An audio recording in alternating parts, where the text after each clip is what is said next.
Dear students, now I am going to take exercise 12.2 question number 7.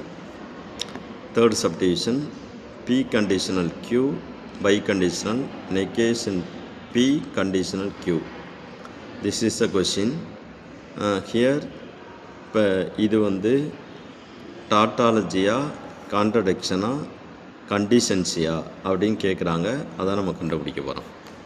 Okay, இப்போது இதில் வந்து எத்தனை ஸ்டேட்மெண்ட் கொடுத்துருக்காங்க? எஸ், பியும் கியூவும் தான் கொடுத்துருக்காங்க. அப்போ ஃபஸ்ட்டு ஸ்டேட்மெண்ட் வந்து என்ன கொடுத்துருக்காங்கன்னா பி, இன்னொரு ஸ்டேட்மெண்ட் வந்து என்ன கொடுத்துருக்காங்கன்னா கியூ. அதுக்கப்புறம் பிக்கும் கியூக்கும் கண்டிஷனல் கண்டுபிடிக்கணும். So P conditional Q. அதுக்கப்புறம் பிக்கு வந்து நெகேஷன் கண்டுபிடிக்கணும். So negation P. அதுக்கப்புறம் நெகேஷன் பிக்கும் கியூக்கும் என்ன கண்டுபிடிக்கணும்? Conditional. So negation P conditional Q.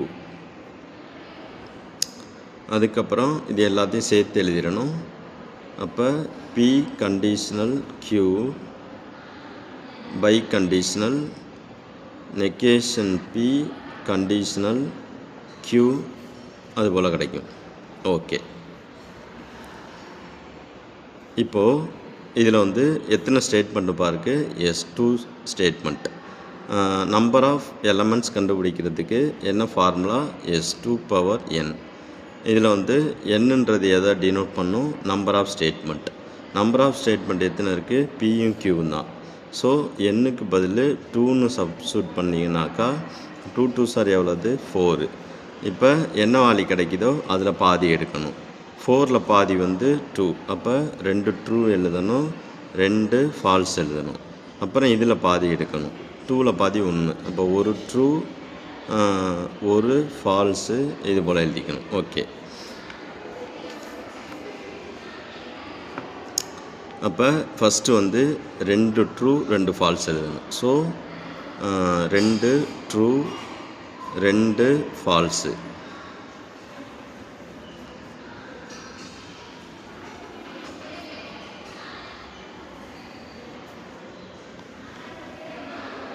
அடுத்து வந்து 1 true 1 false. So 1 true 1 false, 1 true 1 false இது போல் எழுதணும். இப்போ பிக்கும் கியூக்கும் என்ன கண்டுபிடிக்கணும்? கண்டிஷனல். இது வந்து பி, இது வந்து கியூ. இப்போ கண்டிஷனல் அப்படின்னாக்கா ட்ரூவும் ஃபால்ஸும் இருந்துச்சுன்னா ஃபால்ஸு, அதர்வைஸ் ட்ரூ.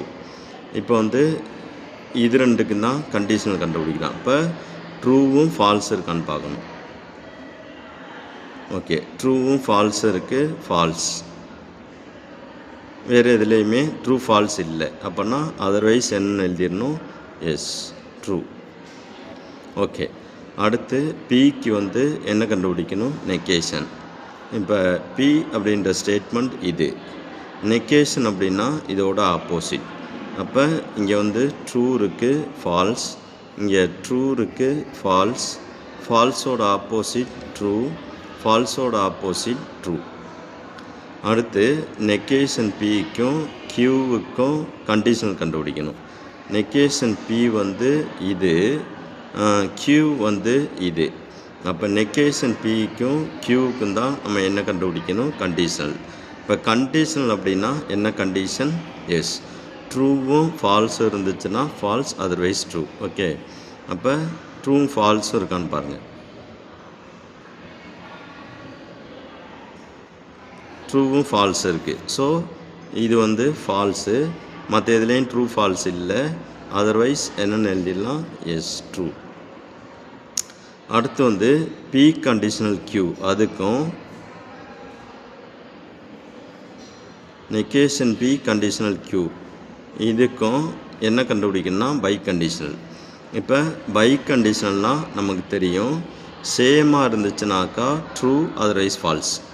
இப்போ இது ரெண்டுலேயும் எது சேமாக இருக்குன்னு பார்க்கணும். ட்ரூ ட்ரூ சேமாக இருக்குது, ட்ரூ.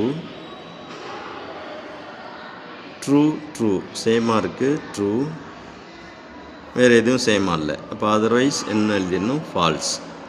இப்போ பாருங்கள், இந்த லாஸ்ட் காலம் வந்து ட்ரூவும் இருக்குது, காலம் இருக்குது, ரெண்டுமே கலந்து வந்திருக்கு. இதுபோல் ரெண்டுமே கலந்து வந்துச்சுனாக்கா இதை என்ன சொல்லுவோம்னா எஸ் கண்டிஷன்சி அப்படின்னு சொல்லுவோம். Therefore it is கண்டிஷன்சி.